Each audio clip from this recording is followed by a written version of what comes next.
mukaaga tubala omwezi gwa kusatu oba March. It's Tuesday, luli twaleka tetumaliriza nsonga era olw'okusaba kwa bangi ne tusalawo naffe olwaliro tweyongereyo n'ebibuuzo byammwe, so keep them coming.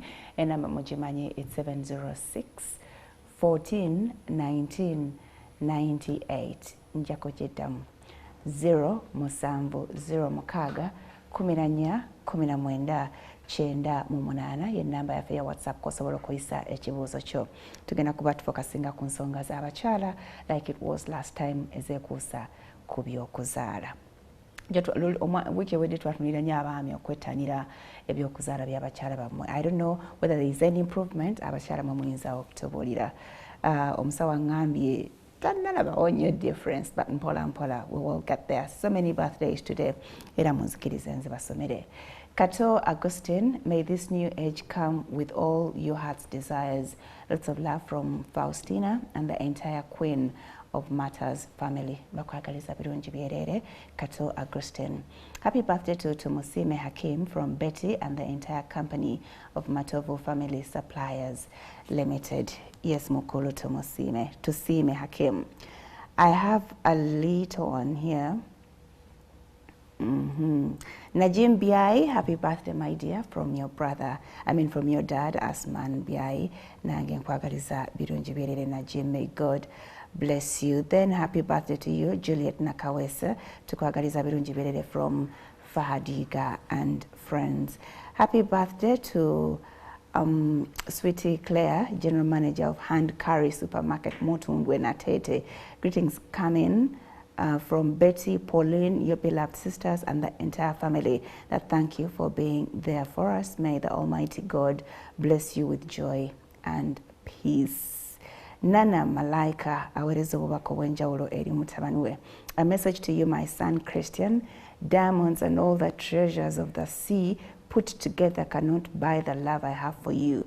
May every day for the rest of your life bring you happiness. I believe that your future is filled with good things and blessings. Refuse to give up and make it your goal to be the person you were created to be. Happy third birthday, Christian Kellan Lule. Yes, Christian, baby boy, happy birthday to you. I think that's it. In case I've forgotten, Temunkuba, Njakutanikirawo Encha. Yes, welcome to the show. It's the 16th of March. Nze Farida, Mwasuze Mutya.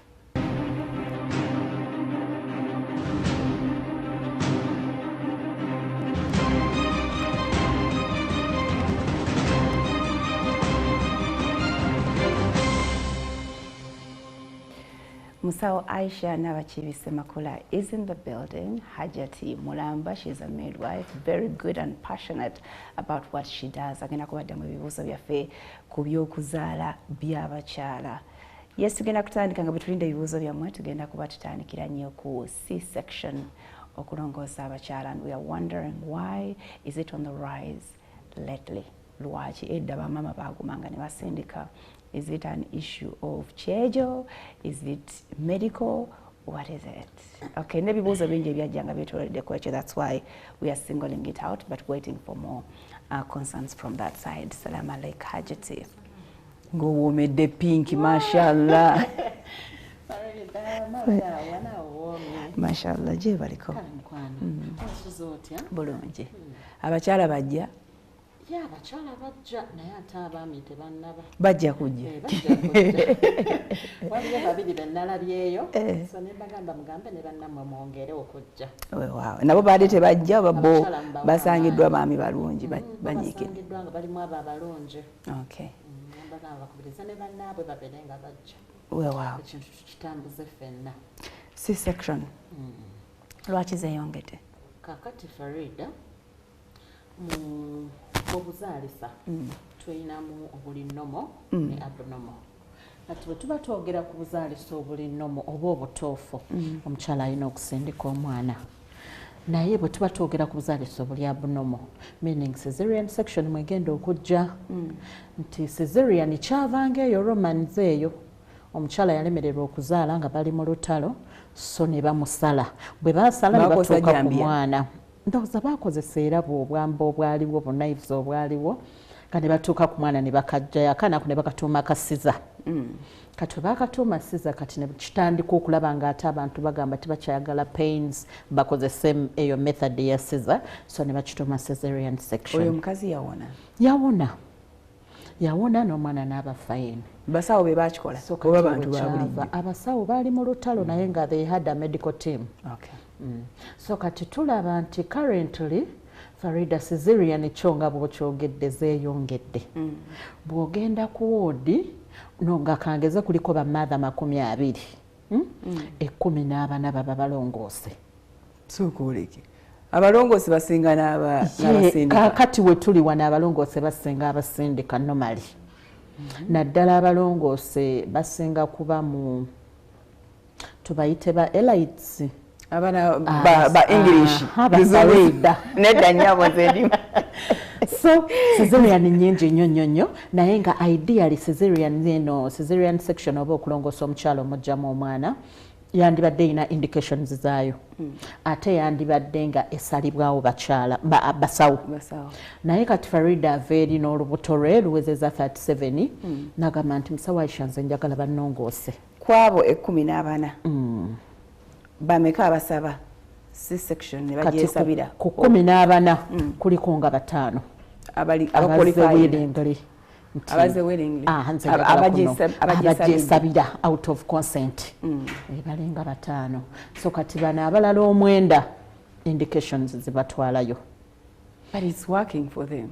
Ngamba bana bakyesabira isn't it? Yes, bakyagala because Farida buli omu alina engeri gy'alabamu ebintu bye. Abamu agamba nti nze nja kunongoosa saagala wansi kugaziwa. Oyo naabanga endowooza gyawa. Omulala naga nze njagala musawo bannongoose saagala kugendamu eyo pain. Ate nnume ate 7 centimeters ate cesarean.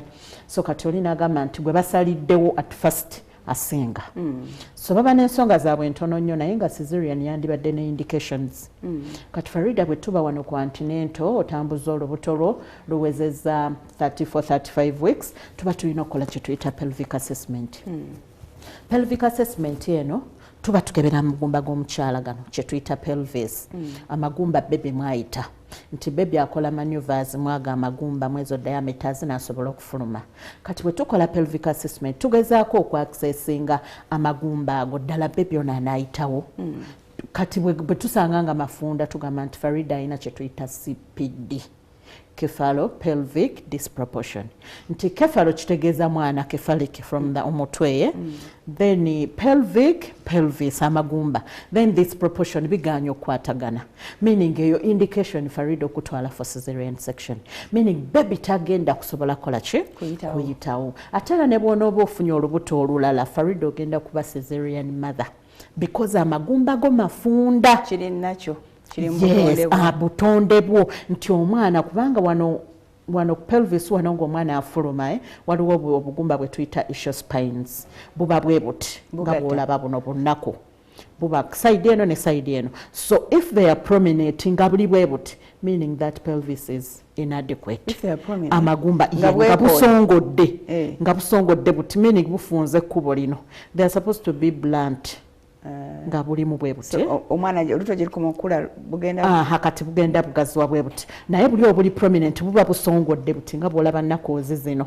Osobola n'okiraba nga sinaba kufuna lubuto. Can it be? Yeah, it can be ruled out naye kati tulaba nnyo nti wano omwana bw'ofuna olubuto Farida olubuto ne lugenda nga luweza 8 kitundu pressure ekka. Kati pressure eno bwekka wano omwana atuulira amagumba kati bw'agatuulira gaba galina oseeseetuka okugaziwamu. Kyekirwaki tukirulinga nnyo ng'oli lubuto kuba bweki galina okugaziwamu bwe gati gameekinge ekkubo bebe onaayitewo so bwe gaba galina okugaziwa gubone busigala nga buli buti meaning eno space temala bebe kola ki kuyitawo. So bamaama bonna be balundinze ne CPD ebagamba Farida amagumba go mafunda abalina okusalibwa. Todda ate gamba nti musawo Aisha yasooka bamunongoosa ne bagamba nti amagumba gange mafunda kati ono w'okubiri n'apushinga. Ndowooza nti gagaziye. Ate gasobola bw'otyo bwe wakola ki bwe watondwa kubanga mu magumba muno tulina ge tuyitaaga ekikyala naye ate mulimu abakyala nga balina amagumba ag'abaami. zibeera inadequate pelvis. Bagamba abatalina nnyo hips basanga obuzibu. Basanga obuzibu n'abali straight like oli bw'ayimirira nga wano wakati olabawo ebiseera ebisinga bakiyita kituli space nga ne bw'aba ayambadde kapale buno obupale bw'abawala bujeni nga bw'ayimirira amagulu gano tega ebisambi bino tebyekwata nga you see that space wakati ebiseera ebisinga amagumba ago gaba gali inadequate nga baby tajja kuyitawo. So your indication eringa esooka eyo yo automatic cesarean era nve no continental ngankugamba nti manyi Farida tugenda kulongoosebwa ono omwana tasobola kukola ki kuyitawo temuninda nabisa kunnuma tetulinda ate lwaki biba bikuluma kati era ne ku next pregnancy era tetujja linda bisa once baby making 37 weeks emyezi giweddeyo tuba tumugjamu omwana.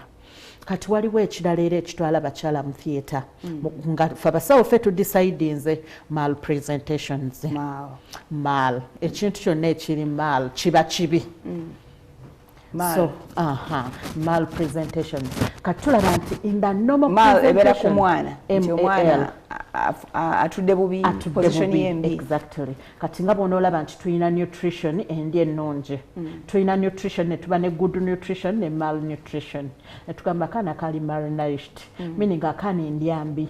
So kati wano presentation mu normal pregnancy omwana yandibadde atunuza mutwe wansi ng'akabina n'obugulu biri eno waggulu kati muno mu malformations oba malpresentations baby asobola okubaamu transverse. Yes, nga yekiise nenga kabaka eyitirizaako ate no kati Farida buno bwana buba bwetooloola butye kaba keetooloola n'amaziga gwago galayikwa mwe kawugira so emyezi space weekagwerako wekasigala. It's not my sleeping posture, for example. No, it's not related to that. Okay. Yeah, so ye abeera moving bwati mu clockwise motion. So emyezi wegimugwerako space nemugwerako olubuto ne lufunda bwe mukwatidde wajja okubeera. Kyovula batu advising anya abakyala bakole late scanning. Late scanning eno etuyamba okurolinga presentation y'omwana, etuyamba okurolinga code around the neck, etuyamba okumanya amazzi genkana kyagali ku mwana. Gakendedde mangi. Kati bwe tusanga ng'omwana ono ali mal presented ng'alimu transverse, Farida tosobola kusindika mugongo. You can't push that back. Nti osindika omugongo guyitewo bwepu oba olubuto olufulume, so toba tokisobola. Senga tusanga nga baby ono alimu oblique. Oblique meaning omutwe guli wano akabina wano kati era ne wano alinga asoosezza omugongo wano paati y'akabina nayo oba tosobola kukola ki kumuzaala. Then tulina kye tuyita complete breach nga kastamye kati. In fact 2 weeks back nafuna mami oyo mami yali azaala mwana we yalina abaana 3 naye nga gwazzaako almost ali 12 years. So nga there is that gap ne gap bw'eba ennene atoddayo ng'atazaalangako.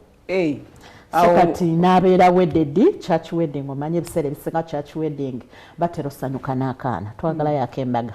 So here the lady conceives ne monitoring a pregnancy ng'akaana kali breach eli complete nga tubina twetuli eno wansi nga keefunyizza kati that is complete meaning tekajja kukka kaba katudde bwe kati it's complete keefunyizza konna ne keezinga.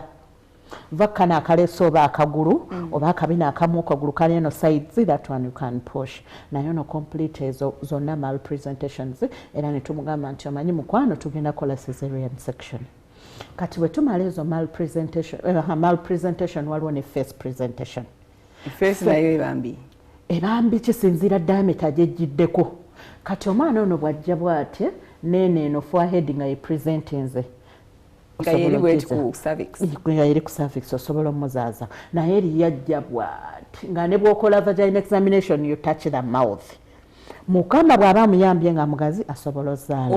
Diameter eno eba mpanvu azze bw'ati so diameter eno mpanvu Farida n'ono azze bw'ati nga kiini eno eriko wansi eno nga teri bw'eti okitegeera. So eyo naye esobola okutwala muki mu cesarean. So ezo ze mal presentations ezitwala presentation etuufu yeriwa mutwe kefalik mutwe kano ka vertex akakoona kano nga kekalina because ko kajja ku maneuveringa bwe kati eyo yeri normal.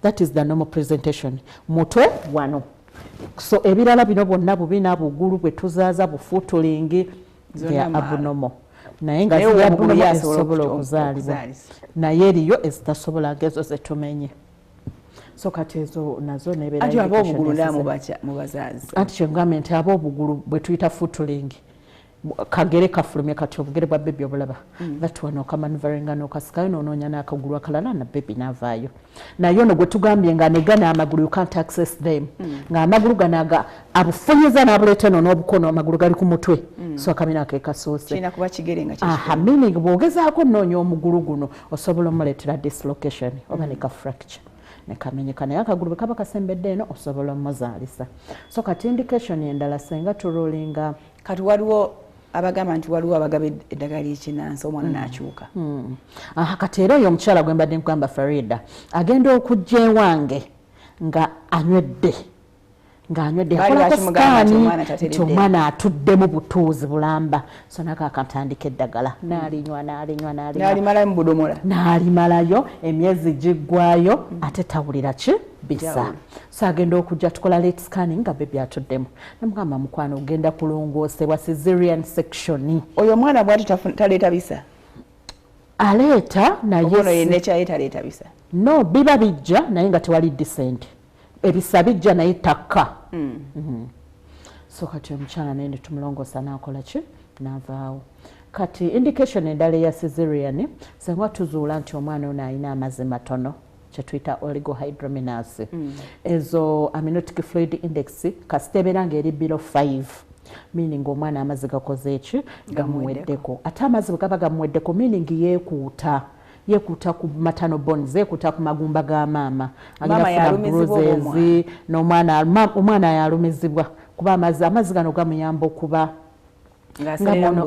ngaseerera mbuserezi bwadde eno pelvic bones tegamukoona bwadde eno ng'alinga bondolaba bbaluuni bano giteekamu akantu munda so okakwata ekyo kiba kizibu so kati amazzi ago senga gaba gayise nga gaweddeko meaning bebi ono agenda koowa bw'akoowa ajja kufa eyo nayo oligohydramnios amazzi amatono ku mwana etutwala mu ki cesarean section tosobola kupushinga bebi because gano amazzi era gegayambako bebi ono kola ki okujja nga yesembe nga descendinga mu magumba era unlike polyhydramnios amazzi excessive amniotic fluid ku bebi era nago gatutwala wa mu theatre kasita gamanga gali excessively agamira omukyala yes gaba gayingira ate ebiseera ebisinga abaana baba ne congenital abnormalities ng'oba ku mumiro gwekuliko akatuli kuba gano amazzi bebi gabeeramu aba alina okugamira nga gamutambulamu gati so once there is an abnormality bebi ono gaba gakola ki gaba gamuleetera obuzibu ng'ate geeyongera kujjula meaning bebi ono naye tukola ki tumutwala ku cesarean section tugenda kumulamu Aisha then kirabika ne pressure pressure nayo yes preeclampsia era tubadde tugenda kyogerako katugende tumulemuko then for those who just opt okubalongoosa kabi kyakali mu kulongoosa oba disadvantages ki kyabulabe ki byetuyinza okujja mu prosesa eyo okulongoosebwa byetugenda okulaba nga tukomyewo please and go wetewerabira kuweereza kibuuzo kyo ku 706 14 19 98 tukomawo. Thank you so much for keeping it Mwasuze Mutya musawo Aisha gwe tuli naye tutunulidde ensonga ezitawanya abakyala mu by'okuzaala. Yes, tubadde ku cesarean versus normal delivery nga tulabye abakyala bangi abetanira enkola ya okulongoosebwa okugibwamu abaana zo post tubali abasindika obusindisi. Aisha wasindika? Yes, nze nasindika. Weewaawo. Obadde okyangamba kubireetera okusalawo nti onagenda kusi waliwo ensonga gy'obadde olese Farida omukyala olubuto senga pressure erinnya ku lubuto naye ate pressure eno teba yokka senga pressure erinnya ebigere bizimbye kyetuyita odima then bwe tukebera omusulo gwo tusangamu kyetuyita proteinuria kitegeeza proteins eziri waggulu which is abnormal so kati embeera ne tugiyita pre-eclampsia so senga ejjamu okwagala okwesika omuntu nga pressure eri waggulu ali lubuto naye atandise ofiitinga yesika nga bwolaba akana akalwadde omusujja ne gutuuka ku bwongo it's an emergency cesarean section meaning tulina kusooka kujjamu mwana ono kuba omwana ono ya precipitating bino byonna ya aggravating ya byongera ya biwa amaanyi. So once bakoze cesarean omwana ono n'avaamu ne bwaba wa 7 tomujjamu nga premature. Ne waba wetaana. Kati eno eyembeera ejja after 28 weeks. Emyezi 7 n'okudda waggulu. So tulina okujjamu omwana whether premature oba akuze kasiteera mu mujjamu olina okulaba nga pressure slowinga wansi. Nga ne mami atereera nga n'okwesika kugenda. Bwe muba temumugjeemu omukyalo ono bw'ataba mu ddwaliro ddene yeesika paka lwafa.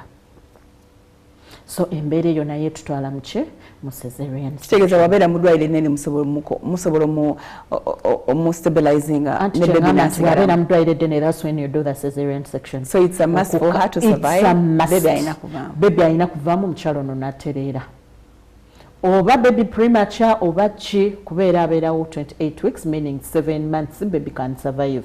Muteeka mu nasale na survivinga. So bwe muba temumugjeemu omwana ono mama tatereera.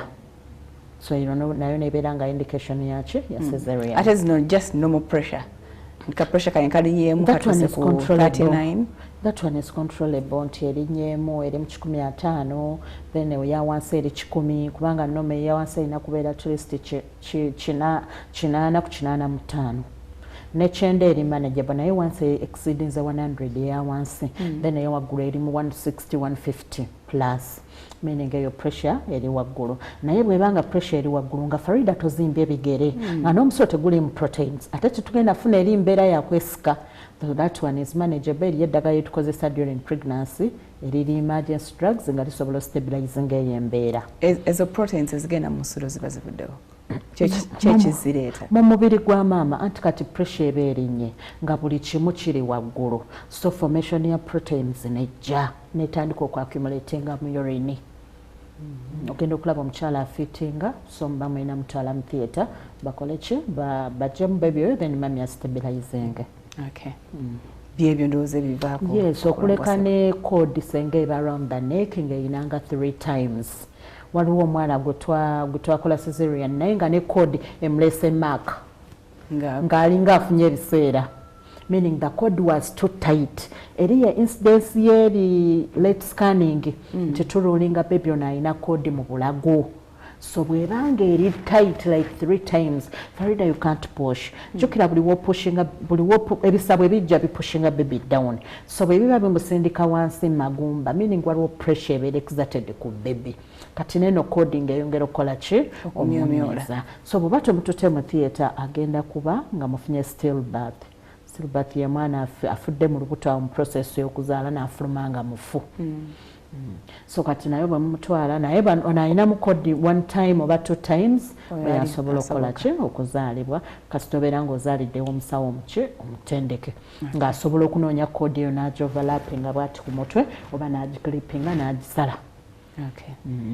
Omukyala asaliddwa gwe basaze obusaze n'asinisa omwana we enjawulo eriwa naddala mu byobulamu okuzaala nga kuwedde avuddemu eyo dangerous stage. Yes, kati Farida much later in their life mulimu issues. Yeah, it's a good question. Kati Farida omukyala apushinze normally asobola ozaala abaana be bayagadde ne 12 ye bw'aba alaba nga akyasobola basitula.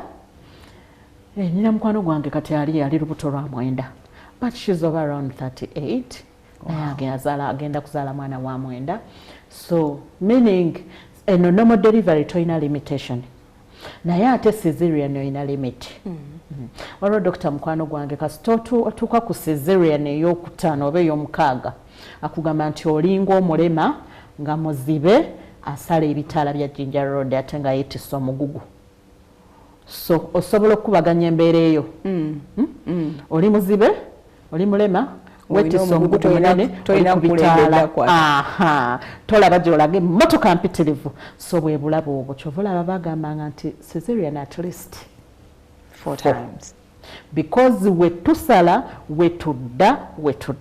Ate jjukira eyo sika wagisala nevaawo n'okasuula kati yo push no pulling kati senga size olukindo luba bwe ruti kati eno yenkovu eno enkovu evaawo bwe tusalaawo wennyini mu nkovu eyo kati enkovu eyo ne tugijjawo ne tugira kati ne tusika fresh skin kati bwe banaakugatta ne bagatta Farida skin eno egenda efunda okitegeera kyova olaba oli kati bw'atuuka ku lubuto ng'olwo bw'aba nga azadde abaana nga bana ng'ayakangeza omwana oyo owokuna ali nga wania ate n'afuna olubuto with that fresh still birth olubuto ndo bulijja lweyongera okukula obulabe okufuna ruptured uterus chances zongera ate era lugenda lumuluma ng'agamba musawo mpulira pressure ku lukindo meaning lwereeze nti oli azadde obulungi asobola ozaala abaana be baayagala naye ate ono gwe balongoosezza bingi ebimukugira n'abaana esobola okwabika n'eremererwa kuba baba bagitunze bwe bati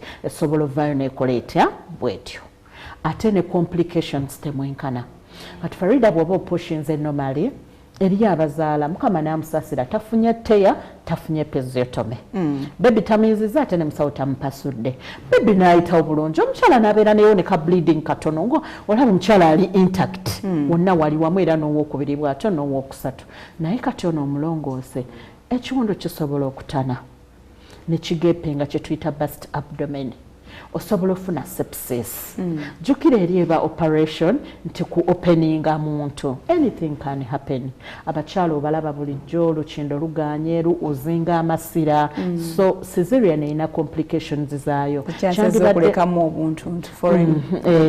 ebiteebereka olumu obiwulira nti bandeseemu ggoozi batireya naye era bwe kibeera bwate tekisobola kubeera kuki kwona ali nomo so cesarean erina complications zaayo cesarean yandibadde esalibwawo omusawo naye teyandibadde willingly nti la mother ye nze musawo njagala bannongoose because erina complications zaayo because tuyita mu layers nyingi otuuka ku baby. Is it true mu kuyita mu layers ezo bwemba muzaawo kizibu nnyo na ziba nerves zibaki obuntu obwo bu veins buli kamu okuddawo wekaali so eventually omuntu oyo atandika okunyogoga. I had that theory somewhere. Buddawo naye era amanyi Farida nti ebintu kati because cesarean section is a major operation. Oba olaba nnyo clinics ne bagamba ba Aisha Medical Center we do minor surgeries. Naye abantu nga bakola major surgeries meaning bakola cesarean section. Operation yonna giyita major meaning ogenda under general anesthesia oba ne bakwebasa wenna oba spinal. Meaning effect sezo nene it's a major tosobola kusigala kyekimu ate kati era olaba abamu bareactinga ku spinal Farida n'abeera ng'omugongo gumuluma ne gugenda paka ku 4 years so kisinziira your body makeup ebeerayo n'omuntu kaningeza oba ali athematic omubiri gwe ate nga gureactinga n'anathesia ze bamuwadde n'afuna reaction embi mu theatre naye olwokuba nti abasawo baba in a team bakola all what it takes okusavinga obulamu bwa mami ono. Okay. Kwegamba oli waba asobodde please push. Yeah, if there is chance to push okuleka nga tewali kati waliwo n'omukyala eyazeera ng'ali lubuto lwakutaano alina for cesarean section n'agamba kati musawo omwana ono ogwenzizaako wa 5 years can I push namugamba with the for cesarean section ate don't risk kuba bali abalamu ate bakwetaaga ate kati bwona opushinga mu process nti my friends have pushed so I convinced her nakkiriza namugamba just plan for cesarean section. Okay. Waliwo omukyala abuuza she's 48 years ayina abaana babiri asembayo ali 13 yeebuuza asobola okuzaala yako obukadde kati nange ekibuuzo kyenja omuzizaako nti akyamenstruatinga akyalaba omwezi akyagenda mu periods bw'aba akyagenda mu periods asobola ate kati kuba Farida fe abakyala gye tugenda tukula hormones zikka ate hormones byebirungo chemical substances ezitambuza emirimu gyonna mu mubiri kati tulina hormones eziri responsible ku reproduction oba kukola y'omwana ekuza amagi kati yetaaga ne tukebera hormones ze ne tulaba follic stimulating ezikuza amagi zikyali then bwe ziba zisse ate that's when we can give clomiphene bromocriptine those tablets nezimanga zibustinga amagi ago naye bw'aba nga akyagenda mu nsonga asobola their chances ezoconceivinga kuba tubalabyeko. Is it true omwana gwe azaliddwa maama ng'akuze mu myaka tabeera as vibrant ng'ona azaliddwa maama akyali akawala akato? Yes, kisinziira kati Farida bukangeze oli 48 then omwami ali 73 combination eyo tulaba nti ne combination eyo mwe mubeere nnyo Down syndrome, abaana bafuna those congenital abnormalities. Kati Farida gye tweyongera okula amagi nago gakoowa ne sperms zidepreciatinga quality yabyo quality eka kubeera tulaba blighted ovum nti omukyala yafunye olubuto ekisawo mwe ekiri omwana taliimu ogenda okutekinga history ng'abazadde bakuzeekuzeemu so era nga bulaba n'enkoko enkadde bweneebiika amagi geebiika ate n'entosi geebiika so that one is automatic naye nga not necessary nti buli mukadde azaala omwana alina obulemu naye quality ekendeeramu. Wow. Kiva ku olukindo okuzimba ate nga tolutakula. Kakati olukindo bayithawe namufunye omukyala jjo era ne tumujanjaba yazza olukindo omwana wa 1 year and a half naye nga olukindo luzimbye nga lwongedde lwonna lutuddubadde bwe luti obiseera ebisinga ebeera body reaction ebiseera ebisinga oba walutakula ne lufuna that inflammation ne lutandika okuzimba olumu mubeeramu infection munda ng'eggukedde mu lukindo so oba olina ogenda ew'omusawo ate n'olwabulabe because kisobola ogenda nga kizimba ekyo ekikovu nga kyeyongera nakimala ate nekikola kikeloidi kikeloidi nga bw'olaba abawummula amatwe ne gaba bafuna obummonde so naye n'ofuna ekikuufu ku nkovu so oba olina ogenda ewa musawo n'alaba bwakumanejenga ekibaba basobola okijjako eddagala gyeriri yes tukikubamu empiso kigenda nga kikendeera temukisalawo nekidda ku nnomo bwe kiba kigenze mu keloidi naye ng'ebiseera ebisinga tukikubamu empiso gyeziri nekikkakkana. Okay. Is it true that chloroform stays in our systems for 6 months plus those of us who have had full anesthesia during C-section? It's not true. Kisinziira omubiri gw'omuntu kuba kati eddagala liba likuyingidde Farida ligenda kuba eddagala lyonna liyingira then ne ligenda mu kibumba ne kirisengejja ne kimala ne kiritwala gye lirina okukola of course bwe limala okukola omugaso gwalyo eriteetaagisa likola ki tolifuluma mu ntuuyo mu ssusu mu pupu mu malusu nerifuluma nerifuuka west so meaning liri erisigadde mu mubiri lirina okukola ekyo kye lirina kukola naye era nga bwe tugambye being a major operation Farida ligenda likola ki liggwamu mpola naye nga terirwamu. Okay. I am Mercy from Nzinda. I gave birth last year in May. Unfortunately, my boy passed on and he was the firstborn. But now I have failed to conceive again. I went for a scan in Zambia and they told me that I had an ovarian cyst. I was given medication and it dissolved. I really don't know why I have failed to conceive again and I only be with my husband for 2 months in a year. Oh la la. There lies the problem. Oh yenyini Farida izemu ekibuuzo. Waliwo poor sexual habits oba poor sexual behaviors tosobola kubanga olaba mwami wo emyezi 2 mu mwaka omwaka gulimu emyezi 12 naye mwe mumitingamu emyezi 2 ate emyezi 2 temumitize every day so meaning omwezo there are high chances ez'okumissinga fertility days zaffe. So really that's the problem talina na buzibu no variant cyst yali muti yali teina buzibu nebanga lyenyini sigwanvu maila it's not even a year yet. Yeah, it's not even a year era kyembadde okubuuza nti waisewo bbanga ki so she shouldn't get worried just revising na mwami balabe nga bafuna obudde bwabwe myezi 2 mu mwaka ki obadde oyagala balabagana emyezi 8 omwaka at least emirundi 3 mu week. Okay. Thanks for the show, dear. My question is about family planning. I had a C-section in Jan, I think on the 5th, but I haven't had any periods yet. But my hubby doesn't want hospital family planning methods yet. I fear to get pregnant so soon. What should I do? Because I can't use safe days for now. Please help. Kati, she had a cesarean section in January, or she gave birth. Yeah, C-section. She had a C-section in Jan of this year. Looks like so. So kati tuli mu March, 2 months have gone. Kati bwe tumala whether normal D or cesarean, we give it 6 weeks. 6 weeks is 1 month and a half. Farida uterus ebezzeeyo mu kifo kyayo n'abaana ebezzeeyo mu kifo kyayo, so anytime you can conceive. Tetulina kugamba nti tulinda periods kuba n'abedda teba periods ezo baafunanga olubuto nga tebanalaba periods, abaana simaabe baatomanga bakiwanuka.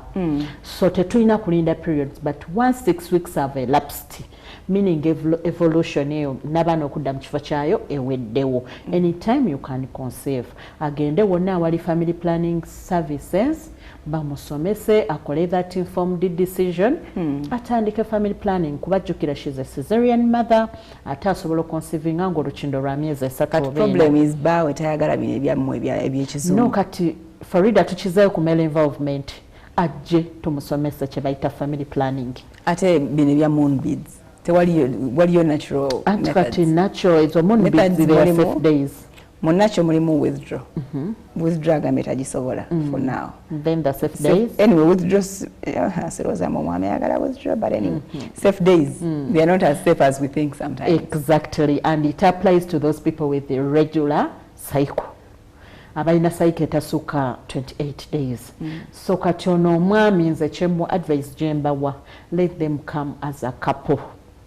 Bwe banajja as a couple, because tulina hormonal methods ne non-hormonal. Farida atera ne hormonal senga tuba tukoze hormonal profile era mbeeramu ezisweeting nga nnungi ku ggwe. So let them come, we get the information, bakole informed decision bo bombi. Omwami ayinza ogamba tayagala hospital family planning methods naye nga tamanyi yes, tazimanyi bwe ziri, tamanyi zikola zitya. So let them come together tubasomese. Okay. I have a problem while giving. I got a problem while giving birth. It was a C-section. Naye olukindo lwatana ku lunaku lwe nasimbula ne bankola secondary closure.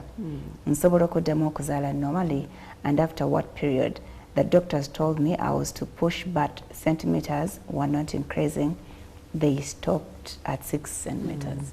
Kati yafuna cervical dystocia, failure of the cervix to dilate again.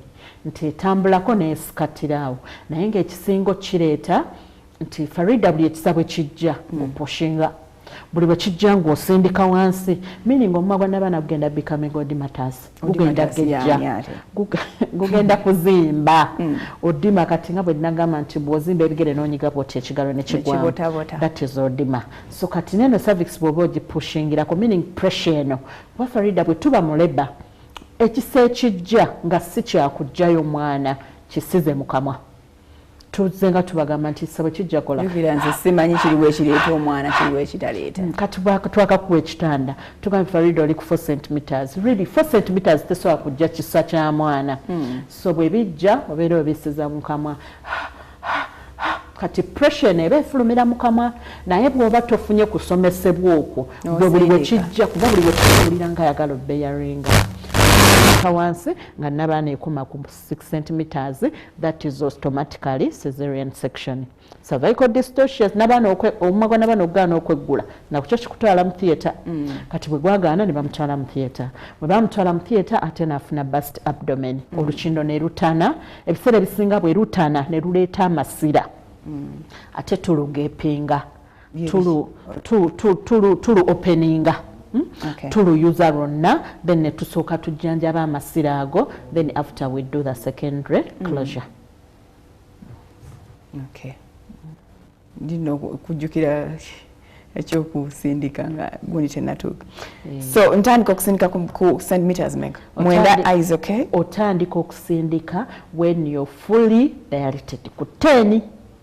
Ku 10 meaning Farida eno cervix eno sikyagiwulira, because etandika bweti omusawo yalina okungamba kasindika nze seyitiriza. Exactly.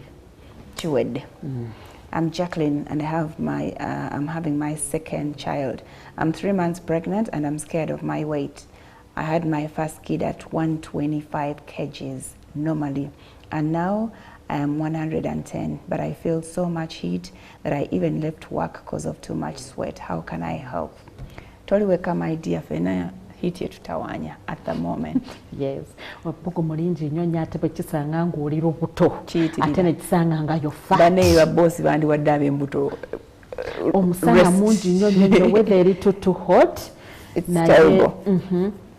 Era tufunye kakuba mbadde kaze kumacha nensika blanket nenjoya. Nange nkawulidde around esawa. Nenyamba kana kakuba kandaba kuki ketaga kuwummuzaako. So ebbugu mulingi. So she's scared. She's scared of the weight. The weight. Kati weight eno. Does it matter mukuzaala? Ebiseera ebisinga ematarenga because Farida bw'oba munene nnyo okoowa mangu meaning tojja kusobola kusustaininga lebe eno eggweeko ate ebiseera ebisinga obeera prone ku kye tuyita gestational diabetes togenda funa sukaali oyo ow'okulubuto so agende mu ddwaliro bakebere sukaali we then balabe sometimes abeera ataddeko ne weight nga n'omwana alina polyhydramnios nga amazzi mangi nago kuba normal pregnancy Farida oyina gattaka at least 10 to 12 kgs ng'oli lubuto meaning bw'oba nkaaga ojja kuzaaliranga ku 75 so kati oyo amunaffe ali mu 100 agende abasawo bamumanaging at only 3 months. At only 3 months. Kitegeeza atandika butandisi. Kitegeeza atandika butandisi kati agende bakole ne scan sometimes abeera alina mu fibroids sometimes alina hormonal imbalance sometimes afunye olubuto nga abadde ku hormonal family planning methods sometimes ali genetically fat so agende mbasawo baluulinge the cause. Okay. Kiva kuki omwana okugwako amazzi? Kakati kiva kuki okugwako amazzi kati tulaba nti omwana ono bw'aba atondwa amazzi gano gatandika okwekola around 2 months negajja nga gawera kati ebiseera ebisinga the cause is idiopathic tewali amanyi naye ogenda okulaba nga amazzi gakoze eki gatandise okutonya olumu pressure olumu omwami yamusindise n'agwa eri olumu wasilipinze off n'ogwa olumu obadde ne infection kuba katulina Farida infection kati nga kabootongo rubella measles malaria HIV bina potential crossing placenta. Okay. Bwe crossinga placenta meaning obuwuka bugenda teeka obutuli kuki ku placenta. Placenta bwe bagiwummulamu nga bw'onooba n'akasengejja ng'okakamuliramu ne kajjamu obutuli meaning obutunda bw'okamula bugenda yita bukole ki bugwe wansi. So n'eno placenta bw'ebaako ekituli meaning amazzi gano gagenda ku drippinga. Oluusi tuba tetugawulira you don't notice because kajja mpola. Yes, eriyo nga kajja mpola naye ate obeera oba otoba. Ogenda olaba empale etobye naye ate abamu bakitwala okuba vaginal fluids. Ogenda olaba etoba kumba omwana ono amazzi gakola ki gaggwamu naye ekisinga bireeta accidents then ziri infections. Naye amazzi gajjanga gaggwamu okasabasawo banotisinga kati awo omuntu atagenda for antenatal tamanya. Tamanya.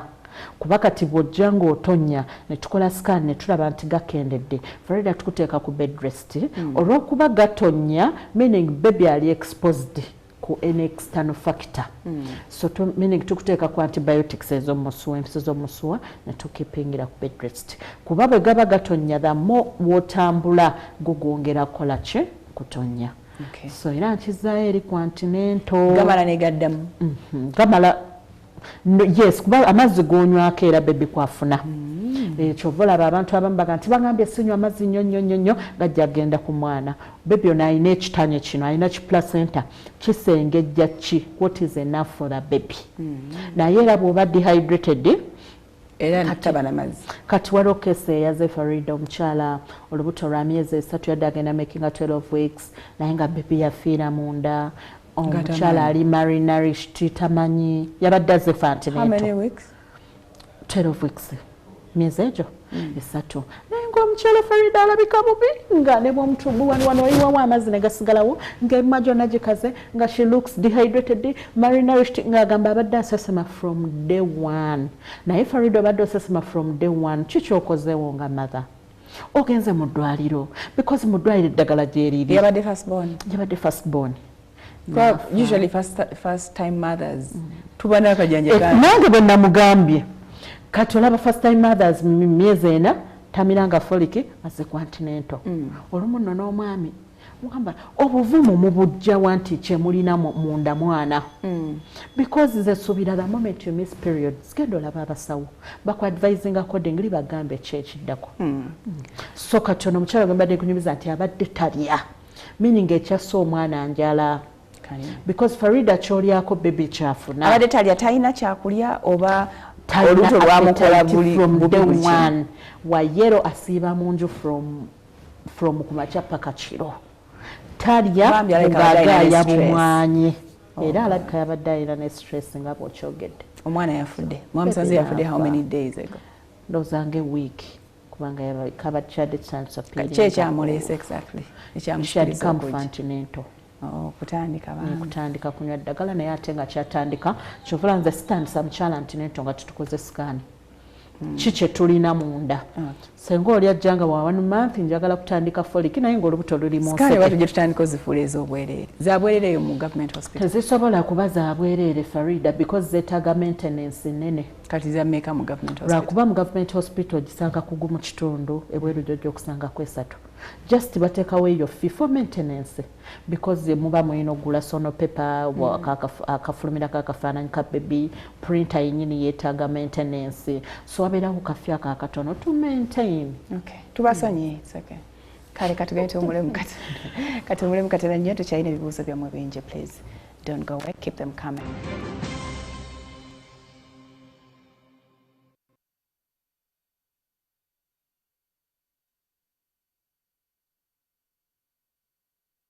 Okay, chap katwengereyo mu bibuuzo byammwe. Ask the doctor about Clomid medicine. How good is it? I love you so much. I mean, nakasongola. Okay. Clomid. Clomid. Sio yo akuza amaji. Yes. Akakuza akasembeza. Kati abamu brand ejanga Clomid, amalala Clomfeni. So kati eddagala eryo olaba Farida cases nyingi. Olina James naga musawo njagala kuzaala naye musawo yampadde n'eddagala ogenda olaba Clomid abamu nagenze ku pharmacy nengula Clomid kati naye abantu baba bakifuna bubi sengo oba oyagala kuzaala sooka ogende mu ddwaliro bakole investigations ez'enjawulo bakole hormonal profile hormone analysis eyegenda tulaga hormones kuba Farida tulina different hormones ate hormones zikola emirimu gyanjawulo kati tulina hormones nga 6 eziri responsible ku reproductive system kati esooka tulina follic stimulating hormone eyo hormone byebirungo baba tulaba byebirungo ebitambuza omubiri gwaffe nga bwolaba nti Farida emotoka olina ogiteekamu oil olina ogiteekamu amafuta coolant okusobola okutambula obulungi so ne zino hormones ezikola ku bakyala tulina folic stimulating hormone ngera buulira nti folic stimulating hormone folic gemaji tugayita follicles stimulating egakuza negajimusa negabanga gakola so sengo ojja ne tukola hormonal profile ne tusanga ngezo folic stimulating hormones ziri wansi meaning amajigo gagenda kubaawo nga tegakula nga tegali active kuvaayo meaning tukuteeka kweri eddagala naye tekiriko nti kangende mu pharmacy nze ndigule oba olina okumanga omusawo ali prescribe nze n'alikuwa n'olimira naye nga likola likuza amagiri gasembeza no conceiving. Okay. I had a miscarriage at 8 weeks a year ago, but I failed to conceive again. I have my periods regularly and no pain. I have tried ovulation stimulation pills, but in vain. Any advice? She had a miscarriage? She had a miscarriage at 8 weeks a year ago. Those are 2 months. 2 months. Ajifuna around this time last year. Kati tanada mukufuna. Agezezaako n'egyo badde ogamba stimulating the ovary. Yes, Clomfeni ono bw'omumira n'atakola meaning tomufunye makubo matuufu. Kati Farida abantu balina self medication eyo. Farida nkose visa I have missed periods nkoze HCG eri positive olubuto mweruli ku pharmacy ngula folic. Naye kyandibadde kirungi n'olaba omusawo. Clomid oyo aliko gundi we. Aliko amateeka getogenda kumugula leero omumire togenda kumanya tumumira ddi tumumira budde ki kuba alimu otandika omumira empeke 5 ku lunaku olwokubiri olwa periods naye kati gojja mugula enkyo otandike tajja kukola so wetaaga n'omufuna mu makubo amatuufu kati yafuna miscarriage last year ye yali esooka ayinayo abaana so ayina okudda because Farida miscarriage olubuto okuvaamu there must be a cause ebiseera ebisinga kiki ekireese olubuto olw'okuvaamu so bwe luba luvuddemu ate ebiseera ebisinga abakyala Farida tebadduka kunoonyereza kijjeemu lubuto ku lubuto ayagala kufuna lulala lumu amala kuvaamu nga 3-4 naga musawo bache ekijjamu embuto zange kumba olumu luno okuvaamu it's an alarm kikuzuukusa ddala kiki ende omusawo banoonyereze ate bakuteeketeeke ku lubuto oluddako luleme kuvaamu because ekisinga olumu abakyala kwe kufuna olubuto ng'alwagala ate ne luvaamu so walina okubaawo cause lwaki luvuddemu naye ate nze ndowooza 1 year is not too much for her to worry ati yeeteeka ku pressure abakyala bawaringa ate the moment she's on pressure meaning adrenaline hormone egenda kulinnya ate bw'erinnya ekose zino hormones ezi responsible kuza amagi meaning prolonging a time of conceiving so just relax genda seeking a medical advice you'll conceive again bw'oba wasobola ofuna luli olwavaamu meaning you can conceive akuba tebagamba nti omukyala avuddemu olubuto ayangu okuconceive kati ye yeebuuza lwaki nze lwakyaluddewo ye tekiri it's not necessarily nti buli omu ayanguwa so kisinziira ku mubiri gw'omuntu gwe bwakula aliwo abanguwa waliwo abalwawo so ogende mu ddwaliro bamukebere balabe where the problem is ekirala abeera ddi n'omwami we because ekyo tukibuusa amaaso naye nga Farida kikulu omwana takolebwa muntu omu Okay, my baby's umbilical cord is big and makes sound. It makes sounds. Let me know the possible causes, please. He's 4 months. Sounds like how the stomach sounds at times. Omwana ayina emyezi ena ekkundi likola busa eryobasirulira ate agambye kinene. It is big. So kati amakundi amanene ebiseera ebisinga agamu gaba genetical nga ne maama yennyini ogenda olaba era ku lubuto lyali ddene ng'era aliyina ddene meaning ezo genes nazo zituuka ku mwana ekirala amakundi amanene ayinza okuba ng'alina umbilical hernia umbilical hernia oyo atera nayo tokota like omwana bw'akaaba lizimba nnyo ate libali ng'olaba ebyembe ebitambula likola that sound so olina omuleeta mu ddwaliro ne bakebera omusawo omutwale wonna wali musawo amukebere barolinge out oba hernia oba si hernia kuba ne hernia alimu reducible ne irreducible addayo n'ataddayo so the earlier the better. 4 months taba too early anti era amutwala ne barulinga then ne bamuschedulinga date oba banamulongosa bwe bati oba abasawo ne bakola maneuvers okulaba nga ddayo because hani ya kituli mulamu wange ali 3 months pregnant but one day they called me saying that besides her womb there is water she has to be removed. We haven't gone for the operation but I'm wondering what's the cause. Besides the womb, there is water. Besides the womb, there is water. Is she pregnant? Yes, 3 months. 3 months. Yes, asobola okuba nga alina cyst somewhere because cyst is fluid collection. Ekintu kyonna ekirimu munda amazzi nga kalinga akazimba naye nga kalimu amazzi abamu ebeera free fluid collection ng'ebeera mukati bwe baakola scan diagnosis baamuweeriwa. So yetwetaaga okukola scan tumanye amazzi ago gali is it a cyst eri fluid collection nti gali awo obubeezi engeri gyayogeramu galinga nti it's even outside the uterus anti eriyo ne cyst ezibeera outside the uterus eno ku perimetrium ku lususu lwa nabano olw'ebweru so aba yeetaaga okugenda mu ddwaliro ne bakola scan ne barulinga out ne balaba ddala kiki ekyo kirabika bagendayo kwasinzira otugamba bayika babagamba n'ogenda ku operation but they haven't gone for one operation ate when she's pregnant I don't know tebabikola nga nakyazaako wano omuntu nga yalina fibroid ne bagijjako n'omwana n'asigala munakula n'azaala kisinziira location yayo weeri. Okay. Tatuwadde nnyo anyway details but whatever it is Dr. aba yagamba bagende balongoosebwe oba kyekyo oba basobola okufuna second opinion. Ebiseera ebisinga musawo option gy'aba akuwadde ye the best. I always prefer second opinion. Anyway nze first born wange baŋŋamba nti amagumba gange mafunda naye namuzaala bulungi wadde nafuna wuzi 2 ate kati ndi lubuto awo simanyi kyali kyamagero mbadde nsaba kunziramu kuba simanyi kati kakati Farida amagumba gano tugawula ebika 3 waliwo okubanga amagumba gali inadequate nga mafunda gwoli wa kulongoosebwa waliwo kubanga it's a borderline pelvis. Borderline pelvis meaning tujja kuzaala naye tujja kuwa episiotomy, tujja kupasula. Then waliwo pelvis ngeri adequate meaning baby ajja kuzaalibwa bulungi. So kati kenekano ke mpasula kava ku magumba mbadde nga wamba mu creating a just space. Yeah, tuba tucreating a space naye omuntu alina borderline ngera bwolaba nti border hiyo naye waliwo line so you can cross ogende weeyongereyo meaning ono omukyala amagumba ge mafunda naye si nnyo. Senga tumuwa episiotomy, the birth canal can be widened. Then eriyo oli nga amagumba ge malungi gali adequate naye nga alina big baby. Nga big baby oyo amakinza amagumba gano amagazi okufunda ne tumuwa episiotomy.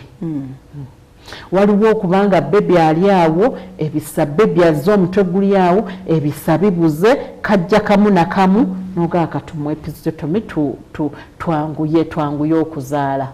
Nali manyi episiotomy mugiwa buli mukyala. Si buli mukyala. Eriyo azaala nga tafunye episiotomy nga tafunye natteya.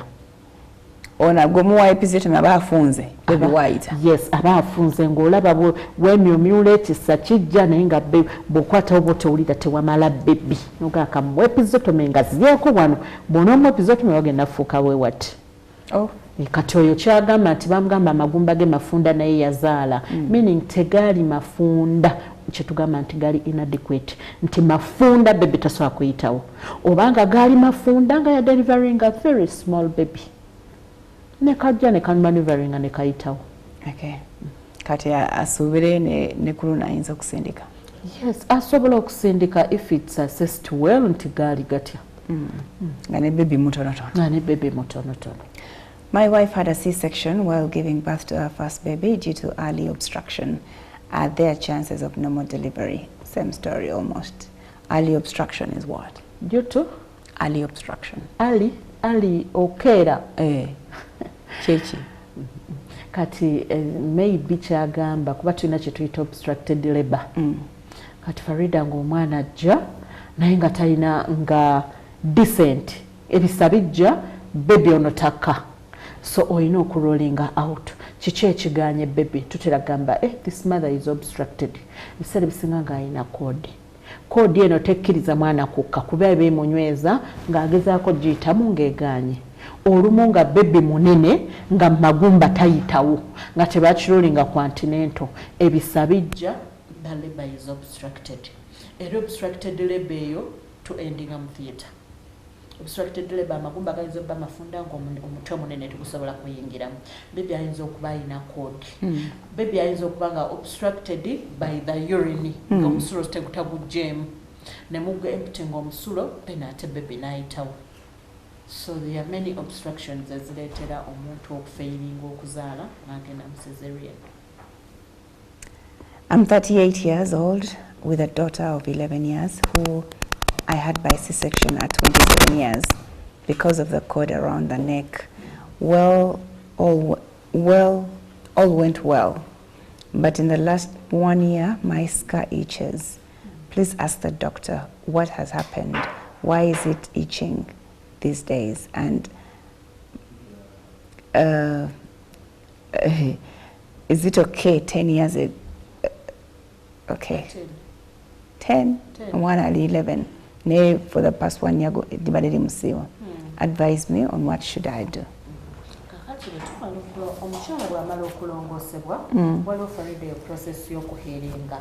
Okuhealinga okwo itching is one of the factors nti ewona nti wawona naye kati eyiseeko meaning waliwo inflammation somewhere era yekeesa eri gye twayogeddeko emabega nga tutandika nti omukyala olukindo lusiiwa ate luzimbye kuba where there is itching oba olina otakulawo waweweere kati ate bwana atakulawo nga wazimba olukindo lwalutwale mu ddwaliro. Naye 10 years down the road. Yeah, it can happen. Reactions ezo zidda anytime. Oba omwami aba yamukoseza. Abamu bambala tight knickers. Abamu bambala tight knickers, abamu bambala gata, olukindo ne luba nga luli munda terussa. So ne lufuna those inflammatory reactions ne lutandika okusiiwa. Okay. era yegendereza empale either ebeere waggulu oba eno wansi.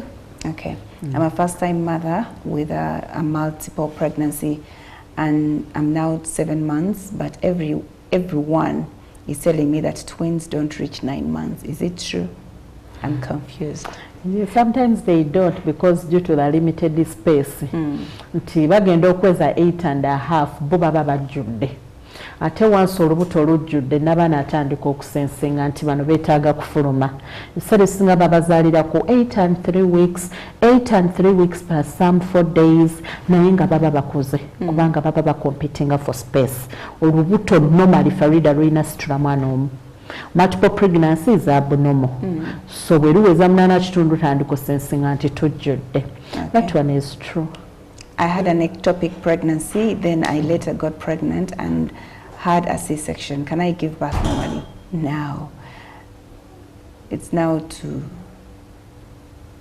over 2 months. She had ectopic? She had an ectopic pregnancy. She's now pregnant and okay, she later got pregnant and had a C-section. Yes. Can I give birth normally? No. She can't? She can't. Because if she had the ruptured ectopic in Bamulongosa, ate nazaala omwana nga wa cesarean, those are 2 previous scars. So the third is a cesarean section automatically. Okay. Let her not risk okuposhinga. Okay, I have a 5-year-old daughter, need to conceive again, but doctors told us my husband's sperm count is a bit low and I have a partial blockage in my left tube. What should we do to conceive again? Have so far had 2 failed IVI ndozi. IVF. Simanyi agamba IUI. So those are artificial inseminations. So bwabanga ina partial blockage agende bajan blocking, because bwaba ina partial blockage meaning the chances zijja kuyita wontono. Ate kati omwami bwaba ina low sperm count eri eddagala Farida eriboostinga sperms. Kati ate tebasooka na kulowooza the other artificial fertilization. Let them first deal with the natural remedies. Abasawo babajjanjabe baboostinge sperm count y'omwami, ban blocking tubes ze, they will conceive.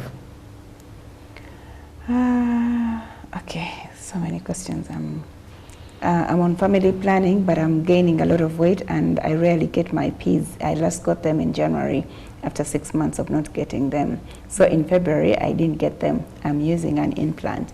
Isn't it harmful for me? We talk about family planning.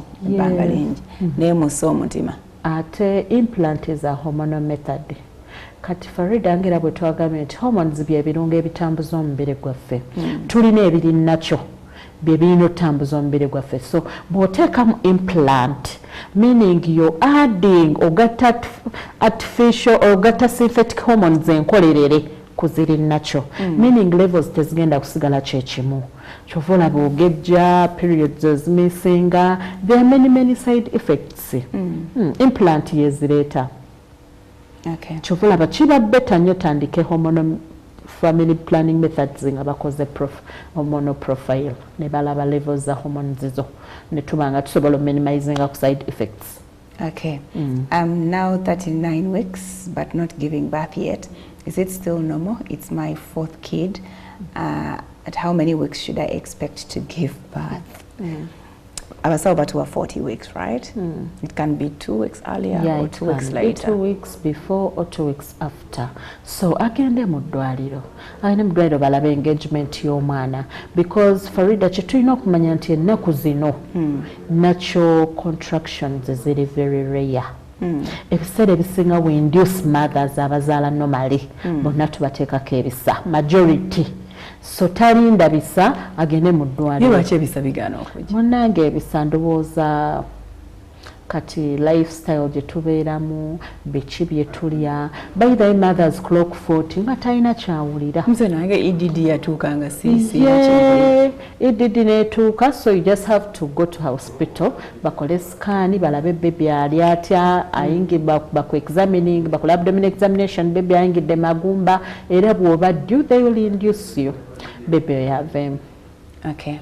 I have my past, because I once got a miscarriage, then I got another man, but we went to the hospital for checkups. I have failed to get pregnant, and he tried out with other women, but he failed to make one pregnant. But they checked his sperms, and the doctor said he is okay. Nurse Aisha, can you help advise me, because I want a baby so badly? Want a baby so much. I can imagine her situation. I know. Kati baby onaakolebwa abantu abo babiri. Teri baby Farida gwokola wekka. Walina okubaawo Mr. X. So kati Mr. X yatugambye nti abamu bagamba nti twagenda mu ddwaliro ne batukebera nga tuli bulungi. Nze kyova abo abakyala abajja bagamba nti bw'oba ojja medical documents zonna jangu nazo. Agenda okutuuka ewuwo ng'agamba nti musawo kyokka nabikutteko ne mbireka ku mmeeza. Tiddayo bireti. Ate nembiteeka mu nsawo endala ate bwe zitudde endala. So naye olabira nti omuntu ate gwazanyirako oli mutusoma obwongo. Aba alimba. Oba olaba ng'alimba kati nonga nti omanyi next time bireete. Either tadda oba nadda n'agamba byabula ate. So ebiseera naye nga bwe tuba nga bakoze ddala total check-up walina okubaawo ensonga lwaki omuntu taconcevinga.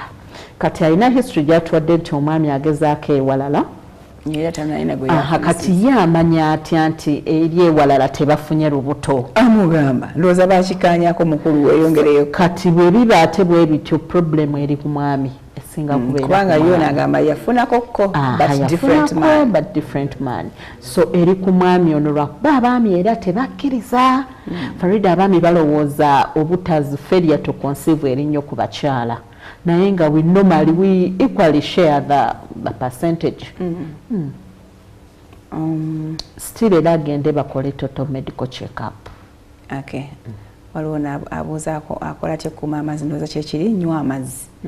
Okukuuma amazzi ku mwana nywa amazzi. Abeere hydrated abeere ng'anywa. Okay. Help. What do I do to conceive again? My baby is making 2 years. Okay, which I'm a C-section mother, which happened due to oligohydramnios. That led to a cord in baby's neck. I feel I'm biased about giving birth again, because in Tiao Kunsala again, that thing tortured me so bad. I'm almost 10 years now. When I think about okuzala when I think about it okuzala kuntama yet I love babies. 10 years ngatazala. 10 years ate cesarean ye sijuliddemu any complication kuba ebiseera ebisinga Farida oli ante that was the indication. Oligohydramnios amazzi amatono ku baby. Amazzi amatono ago bwe gaggwa ku baby aba ne pressure yo, so ne kodi ekozesa chance eyo okugenda around the neck. Ndowooza bino ebyokukuba empiso bibiri ebyamutwala olukindo. She must have had a bad experience as an akawere. But 10 years maybe anoonyeza omwana abuze naye 10 years ate with a normal cesarean section yetatana oba etayulika. So usually mothers pain but we forget it so easily. Naye ate mulimu era beeremeramu. Mulimu nagamba sawa sigenda kuddamu kusenda omwana yannuma nga she still have that pain within her. Okay. Okay. I had a miscarriage. It's now 2 months, but I'm still bleeding. I went for a scan. Everything was fine. What could be the problem of bleeding non stopping? But Farida tunulira miscarriages. Tulina kye tuyita complete ne incomplete. But Farida omukyala bw'avaamu olubuto lusobola okuggwamu oba okusigala. Kati atugambe yakola scan mga everything is okay. Naye ebiseera ebisinga ne bwe kaba kabubi oba ka clot katono bwe kati nga kasigalayo aba ayina bleeding. Then bwe luba lwaggwayo ate tulaba other causes of bleeding. Kuba talina ku bleeding olubuto bwe luba lwaggwayo okuleka nga yali ku hormonal methods nga ze zikyamulimu nga zimuleetedde that continuous bleeding. oba any other cause. Bwe ziba zikyakulimu osobola okufuna olubuto? Osobola nga zikyalimu, yes, bwe ziba zikakkanye nga zikyali mu system osobola okufuna, ate era bw'olufuna sometimes you miscarry nga tezinatereera, then ate bwe luvaamu ate you continue with the side effects. Ekyo nakyo kyetaaga okubeera rolled out. My brother's wife gave birth yesterday, but the doctors told us that the baby's head is big. Hydrocephalus. Hydrocephalus. And it has water inside, so they recommended us to Mbale Hospital for an operation to remove the water. My question is, what caused the water in the head, and can't that operation affect the baby? Okay. All right, we're taking a breather to come on ekitundu. Okay, twebuuza abaana abafuna ekyo ekirwadde ky'okuzimba emitwe nga mulimu amazzi kivako ki? Kati Farida, amazzi gano gennyini era getulaba gabeera ku mwana. So system y'omwana ebanga enenkezi y'emabega ebanga bw'olaba olujegere lw'eggaali nti luba lutambula luti bwe mutabaamu oyiro lukola ki luseeseetuka. So kati bwe luseeseetuka meaning lukoze gap, amazzi ago gabadde gatambula mu fula ennungi gagenda kunoonya other parts gye gayingira. So bwe gasangwa ku mutwe nga waliwo any opening due to those congenital abnormalities, omwana alinawo ka deformity konna waliwo ka space nga amazzi gayingira mu mutwe nga gagenda ga-accumulatinga kye tuyita hydrocephalus. Kati Mbale Pediatric Center gye bamurefarinze walungi ate babakolako their speciality mu that. Gitereera lwakuba they keep on nga bagenda bagamujjamu babateekamu botyobo wano mu sides, so era bagera ekiseera oba nga 6 years 4 years 2 years okusinziira ku sente zo era noddayo ne bagatapingamu naye nga batereera basoma n'okusoma. Okay. Paka bulamu bwe bwonna babeera bamunuunamu amazzi ebiseera ebisinga all their life. Okay. Kale, Agamba, I am 3 months pregnant, but I have a very strong flu, Senyega. My doctor told me not to take any medication. I take only water, yet I'm vomiting a lot. Mpuliranga n'ekyayi. Sorry. Kakati kye tulina okumanya nti bwe tufuna olubuto, Farida, immunity ekka. Ate era tulaba nti Senyega ali viral. Ekintu kyonna ekiri viral kikozesa nnyo omubiri ogunafuye. Kati olubuto luno immunity esse, so Senyega ajja kukozesa ku kachansi akukwate. Naye Senyega era nga bwe tumanyi nti viral talina ddagala liri awo, just erimu weweeza. Kyova olaba era tulaba nti eddagala lya Senyega erisinga lyebasa nti baagala weebake owummule. Then tugamba nywa nnyo because Senyega oyo akudryinga up. Kati ate bw'agamba nti asesema agende mu ddwaliro bamuweeyo Vomix, bamuweeyo Vomino, buleeta appetite ate bustopping okusesema n'okwagala okusesema. Kuba Dr. Lwaki yamugamba nti eddagala erisinga alyesonyiwa kuba baby akyalimu eno stage eforming. Anything can happen. Anything can. Those teratogenic effects zisobola okutuuka ku baby. Kwegamba mu bufunze agumiikirize that discomfort. Then kino ekyokusesema agende mu ddwaliro bamuwe eddagala. Bagaba eddagala ly'okusesema. Anywe nnyo. Mali nga obeera nalyo paka eririvinga muno kati Farida tuba Vomix, Vomino bukola bulungi nnyo. Alina okulaba akendeddemu ate bw'akenderamu then the appetite boosts n'abeera ng'asobola. Bwe tebukosa mwana mu formation stage. Tebukosa. Okay, nze baakannongoosa kati 2 daughters. Naye the first one nabaana yagaana okweggula ate ng'omwana yeekyusa nnyo so ne bansala nti ajja kukoowa. Second one namuzaako nga oli awezezza emyaka 2 n'enzaala. Awezezza emyaka 2 naye ye baŋŋamba nja kusobola. Unfortunately olukindo lwannuma ku ssaawa envannyuma 2 weeks to labor pains. Era doctor yaŋŋamba nti tugenda kulongoosa era ne kiba kati now 2.5 years 2.5 naye mbuuza naasobola okusindika ku mwana. Alina 2 previous scars. Yeewummuzeeko. Yeewummuze. Kizisiza mother. Eyo yokka ndagamuntu ekumala ogenda ku cesarean buli lubuto. tukakkane. As long as it's more than one, oba ofuse siza mother. Yes, 2 previous casts is a mother. One can try. Yeah, one tukuwa ate it's a trial. Kuba kye balina okumanya nti olukindo kati ennaku zino Farida ebisa ebirina kyo bitono. Kati ate previous ka tekolagana na induction. Jukira induction is bijja byamaanyi. Tebirina kisa. Anything can happen kweyo previous ka. Kyovula atugamba nti don't even try. Kyemubeera mutya owasiza okugezaako is ayabika. Uterine rupture, yes. Okay. Kuba amaanyi gaba mangi aga induction. Okay. I had a C-section in December last year due to preeclampsia and the baby passed on. Is it safe for me to try getting pregnant in June this year? It is close to 3 months now since I had a C-section, but I still have no pain. Says, okay, and those I had 2 questions in one, but Yewoza, can she try again?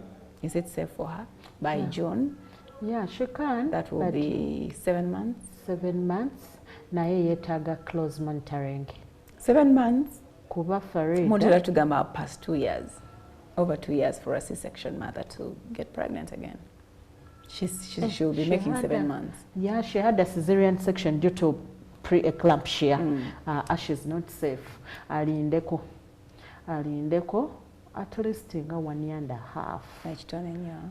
About 2 years, then afune atera bwalufuna abere under tight monitoring because there's eclampsia, PPH, bleeding ngoma they tend to reoccur. So abere nga agenda antenatal as early as possible. Naye ng'agira alindako bw'anaafuna myezi 7 n'afuna olubuto. No, that is too fresh. Okay. Nakoze Dufaston nakozeseza oba yakozeseza Dufaston oba yaguze ogimanyi nga siraba periods ate nga already nali pregnant nga simanyi kati now I'm 6 months. Kirina side effects? Tekirina, because Dufaston is a hormonal supplement. Era tugiwa abakyala bali abalina low follicle stimulating hormone, then n'abakyala abalina threatening abortion. Farida oli lubuto kuba osobola miscarraging due to low hormones. Kati bw'oba bleeding olubuto olutandise bleeding tukuteeka ku Dufaston. Dufaston ya increasing hormonal levels atakakanya amaanyi ga uterus. So Dufaston si mubi lwakuba ekyo tusigaza point in mind self medication. But taina effect la baby era alabika self medicating. If it was from a doctor and asoka rolling out pregnancy. Okay, I'm 4 months pregnant, but I always feel headache and stomach pain. Is it okay to use Panadol? Panadol is okay at 4 months. Yes. Singa bade mu first trimester. Panadol taina effect. Even with first trimester tuweyinga risky. Mami bwaba akaaba omutwe. Netulinga other causes za headache nga teziriyo. Panadol, paracetamol taina effect nnyo gyaleeta ku baby than these other painkillers. Naye era toyina mumira recurrently or frequently. Okay. I developed warts in my private parts when I got pregnant, but thankfully I gave birth normally. Kindly ask the doctor what causes them, yet I'm not HIV positive, because all my midwives were asking me if I was HIV positive. Will I always get those warts when pregnant? Kakati what says of Farida? Bwebusondo. Ensondo. Tuziyita genital warts. They are viral. Zijjanga nyingi nnyo neziziba nawo. Kisinziira. Kyesooka okumanya nti ensondo ezo ziri viral. Kyovola buli midwife yena yali ambuuzaayo HIV positive. Era tuba tulina okuteekenga HIV test tulabe. Nti viral infection zikozesa nnyo omukisa gwa muntu alina low immunity. Bw'aba atalina low immunity meaning ali lubuto era alina low immunity. So zino vaginal warts by the way ziri very common ku lubuto, especially in bantu abali HIV positive. Ate eriyo ezijja nezikwata neziziba vagina yonna. Nga Farida, you can't do vagina examination nga tosobola ziyitamu ate zibanga ng'era kyova olaba baziyitanga ebinaanansi ziba zina tips eziri hard, they are rough surfaces, meaning zitearinga ne gloves. So ebiseera ebisinga bwe ziba nyingi nga ziri multiple, omukyala ono tumutwala for cesarean because mu push zigenda ku rupturinga. Nezigenda after vessels. Yes, tuzocha ne podophyllene creams ne bugenda. Nga mwokyaniwa. Wansi Farida. Salamu alaykum. Omukyala. Ya tulabye nennaku. Ate Farida oba olwadde. Mukama nyamba tondwaza wasi. Omukyala nga ali mu myaka 47 nga yakoma okugenda mu nsonga omwaka nga gumwe mabega muyinza omujjanjaba n'addamu okugenda mu kuba ayagala kuzaala y'akaana ak'obukadde. How old? 47. Naye ekibuuzo kiwulire yakoma omwaka nga gumwe mabega. She's hopeful. That is menopause. Menopause yayingirawo twakoma. You can't reverse menopause just for God's sake. We can't. Bambi. Agume. I got 2 Mr. abortions, each at 2 months. Now the doctor advised me to see him when I get pregnant again, which I did. When I went to see a doctor after getting pregnant again, yanteka ko ka stitch kunabana naye olubuto lwaweza 5 months I started bleeding. I went to the scan naye nga bangamba everything is okay. They put me on a complete bed rest, but still the bleeding didn't stop. Ebisa byatandika ne bankuba diclo ne bisirika, but time came ne bikomawo nga nebwe bankuba empiso tebisirika. They decided to remove the stitch. Era olwakajjamu omwana yafulumirawo ku myezi 6 and 1 week. Era baby yakulira mu incubator. Kati baby is 3 years now. Wow. Naye nkoze ntya okuzaala omwana addako ng'atuuse bulungi kuba mpulira ntya okufuna olubuto olulala. Thanks. Wow. Yes, kati meaning omumwa gwa nabaana gwe munafu nnyo. Alina kye tuyita cervical incompetence. Ate ye yali emuleetera okuba nti mumweweevu ye yali emuleetera ki ezo recurrent miscarriages. So bwe baamuteekamu kati 5 months baby aba agenda akula. So kati ate muto nnyo oyo. Aba muto naye aba akuze. Aba almost agenda kumalako second trimester. So katika pressure ako kaleetera stitch eno muluma ate nga stitch jjukire stimulating omumwa gwa nabaana contractions ne zijja. Kati era kyemu advising nti once she conceives again agende era bateekemu shirodi ki stitch. Kawuzi. Yes, kawuzi ke tusiba ku mumwa gwa nabaana kati nga bw'olaba baby. Yes, ne kakwata because ebeera loose nti baby asobola ovaamu. Kasita katuulamu akaana mu nabaana katandika okuleguuka kati. So tukasiba ne kakwata. Kati bw'omwana bw'akula ebisabwe bitandika nga tukajjamu. N'ate ye lwaki ebisabe byatandika mangu? Koza abamu bagenda paka end of time. Ayina lose. Ayina cervical incompetence plus nti nafu nnyo. Kyova olaba alina okubeera monitored, ekirala aba alina okukakkanya emirimu nga takola nnyo asobole opushinga at least leero akomeko oba ku 7.5 oba 7. Naye nga ye kyalina omumanya nti omumwa gwa nabaana gwe munafu nnyo gwalowewere. Tetusobola kukola kintu kyonna ne guguma. Nothing. Okay. Bakanongoosa emirundi 3 naye olwokusatu lwalwawo okuziba kungulu ng'olaba ne wuzi. Era the doctor prescribed neomycin. Nkyogedde bulungi? Neomycin. Okay, Msawo, I'm now 15 weeks pregnant when the same case come back. And what was the cause? This last pregnancy, at how many weeks? Am I going for a C-section? Thanks. Am I going for a C-section? Yeah, she is, because aina history ya ruptured abdomen. Meaning olubuto lunafu. Omwana oyo wa ruptured abdomen olukindo lwamenyekera yali kati wa banga ki? Right now, ali 15 weeks. no, leave alone the pregnancy. Luli olwa rupturing omwana yenkanawa ono wa 15 weeks kwadda. Emyaka gye tagyogerako. Tagyogedde. Kati kisinziira wa bbanga ki. Naye once era you have history of ruptured cesarean, you stand high chances of cesarean section. Kubanga luba lunafu. Wama musawo, who determines the sex of the baby? Man or woman? Please musawo nziramu nkwegayiridde. It's the man. It's the man kuba yayina X, Y. Ate ffe tulina X, X. Kati ffe meaning tuba babawala. Kati ye asobola ate okuba omuwala kuba tulaba weno webeerayo X, X. Ng'eri omwami alina X, Y. Kati bwe kava eno ka X ne kajja kakwatagana ne X y'omwami. Meaning tugenda funa X, X y'omuwala. Kati Farida bw'onooleeta X y'endala n'egenda n'ekwatagana ne Y eri chromosome y'omwami nga tufuna XY, which is a boy. So the man determines that sex. Kisinziira ka chromosome kakuweereza. Bwakwaka Exact. Bwakwaka X ng'ofuna omwana. Kati tetulinayo kakodyo nti ku mulundi guno. Nakonyumeza omukyala eyakaaba mu corridor. Ng'alina alina abawala bana ali lubuto lwa kutaano. Kati ava mu sikaani bamugamba muwala.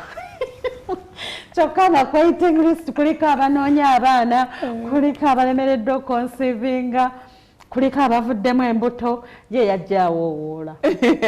Waawe. Sangamira muwala. So Katonda yayina. Katonda yayina. Nga lutuuseewa. Myezi 7 kitundu yali aganya n'okukola nga that was the first scan. Bambi ng'aganya oli ayagala surprise. So kyayina kyemmanya alaba because is my client. Amanye nti Mr. oli yamuwa abawala abo. Kati akyuse ku Mr. Ate bonna baana. Sekoleke. Tetulina kakodyo ke tusobola kukozesa Mr. nafuna nasikayo Y. Kati kisinziira X ya Farida oba X ya Aisha eriwa eddusa esookedde ku eriwa. Esookedde ku X esookedde ku yange yedduka biyoli. Eyoli si yedduka. Eyiyo kubanga igwo releasing. Chromosome si ye spam. Sooko naye era chromosome ebeera mu spam. Ebeera mu spam akalunga ako mwe kali.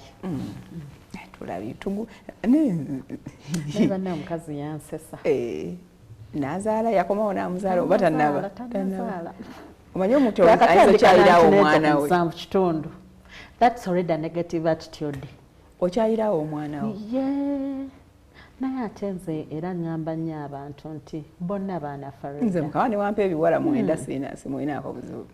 We watched with my husband the last show with Musao Aisha, and my husband later went with me for antenatal, which he had refused at first. Wow. Tumukubira obugalo singa tuwulira erinnya tumutumira.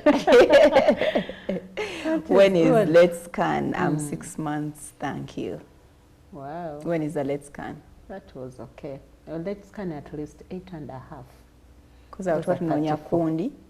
Tuba tunoonya kodi mu bulago, tuba tunoonya presentation, tuba tulaba amazzi agali ku mwana. Okay. What causes the cord around baby's neck? What causes the neck, the cord around the baby's neck? Too short cord. Ka kodi akampi ennyo. Kodi ennene empanvu nnyo. Kakodi akampi ate nako keesiba. Kajjawo obuvumu. Kanoonya gye kalina okulaga nga tekali. Kati ne keezinga omulundi gumu ne kagwayo. Kati ate n'empanvu yeekola more than 3 times. Beena amazzi okuyiika. What do you mean kanoonya gye kalina okulaga? Kakati kakodi akampi kajja kuba wano bwe kati. Nga kampi nnyo ekivaamu nga by the way cases ezisinga zonna buba bukodi. Kakodi ke kaba akampi obw'omwana yaba omuntu. Kakodi, short code, kakodi ekiriranga kimpi. Kinoonya nnyo kati buli mwana bw'akikoonako kimala n'ekiterekako ne kibeeraawo era abo abaana batera nnyo n'okufa kubanga kiba tight ate nga kampi. Then eno long code yo ye buli baby wazanyanga yeetooloola, buli baby wazanyanga yeetooloola nga yeeyambulula nga yeetooloola. Then amazzi okuyiika oligohydromenase. Amazzi bwe gayiika baby aba ne pressure okwekuuta ennyo ku code neyeezinga. Those are the 3 major causes. Okay. It is close to 3 months now since I had a C-section, but I still have no pain sensation just above the I still have no pain sensation just above the Sasha line. Is it normal? I still have no pain. What does she mean? But I still have pain. Maybe I still have pain on the incision line, suture line. By the way, she meant suture line. She meant suture line. Or 3 years. 3 months. 3 months. That is okay. She's still in the healing process. Okay. So bila Farida lyo radekebwa bwe baliwona ulirange ne kusiiwa so that granulation so it is bad okutakula olutindo. It's bad. Kati nkola nti temulina buweweeza when it is really itching. Kyenaga nti genda ewa musawo akuweeyo obwo tubuyita antihistamine drugs the preventing a itching and swelling. Doing this, rubbing it mpola is okay? Yeah, this is okay using this. Naye the fingertips chebe. Okay. I heard there are certain foods like fish, chikajio that pregnant mothers are not supposed to take. Is it true and why? Tugenda kulya fish, nze nalya fish ku mwana wange asooka. Naye ng'omanya ekimundiisa.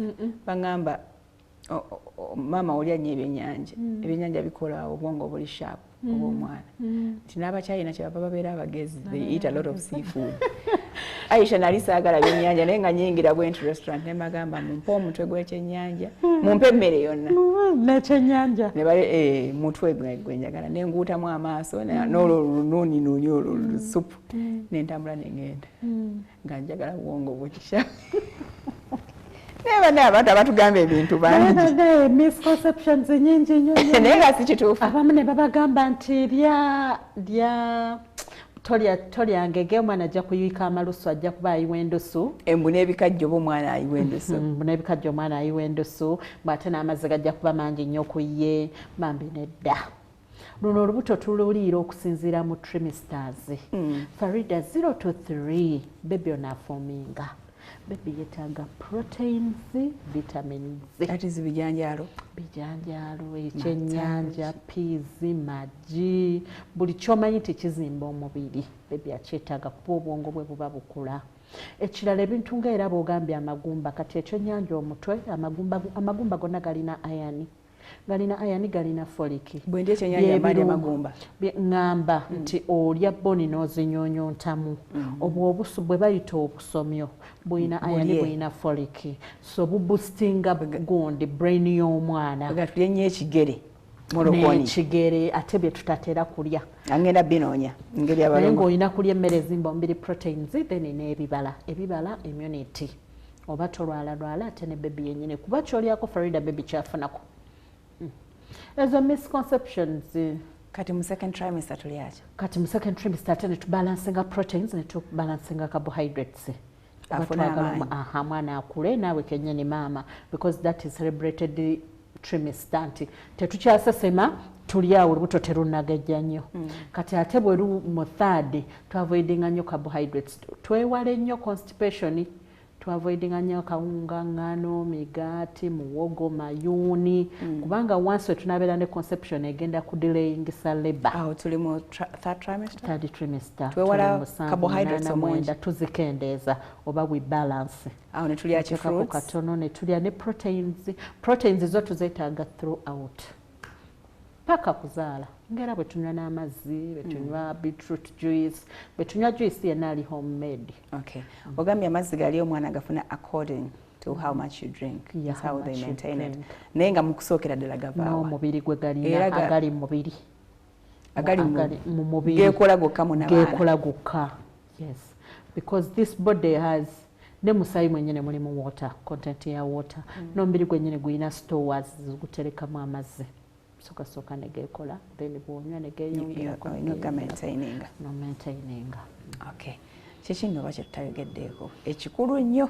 kubanga twagala twate kintu kirala next Tuesday generally okufuna olubuto omuntu abeera fragile alina okuba alert yes anything can happen it's an emergency ate bw'alufuna agende mu ddwaliro batandika omuwa folic acid so sigenda ku pharmacy neyegulira folic acid musawa January betanidde atambule bulungi continental abeere nga bamugoberera tutambule basuti azaale bulungi era still sijja kuvaano Farida nga sigambye abaami bawerekera abakyala mu all cycles z'obulamu zonna ne bwe kuba kugemesa baana akirala twettanire nnyo immunization abaana tubagemese kubakyaliyo abantu abatagemesa baana munange gye bali era bagamba mbu empiso ziremaza so those misconceptions at least omwana mugemese paka ku 5 years ekipande kye we kikuma then awasigale ku school days zino ez'October ne April ezo masizimanyi abaana bajja mu masomero ne babawa vitamin A ne deworming tablets abasawo bagenda ku masomero program esome okay madde ngamba nti balina obatuweereza ne tubatwala ng'abange tebabatuuka. Okay, Mzee Aisha, that's it for today. Thank you so much. Tusiimye okuwabulwako buli kaseera. Next Tuesday we'll try to get in detail about fibroids. So you have fibroid issues, you don't know where to run to, oli kubidagala, onywa wekatankira, abasawo bagamba only an operation can help you with that. So we'll look at fibroids, inshallah. See you then and tomorrow. Bye, Wetuli. Mwiraba. Do you need a fridge, electric cooker, big flat screen? Talk about quality and affordability. HomeTech is the place to be. HomeTech, quality you deserve. Ready to drink juice and concentrates? Get Teju now, available in all supermarkets and Dukas. Teju fruit juice and concentrate are products of Soroti Fruits Limited. Teju, the real fruit experience.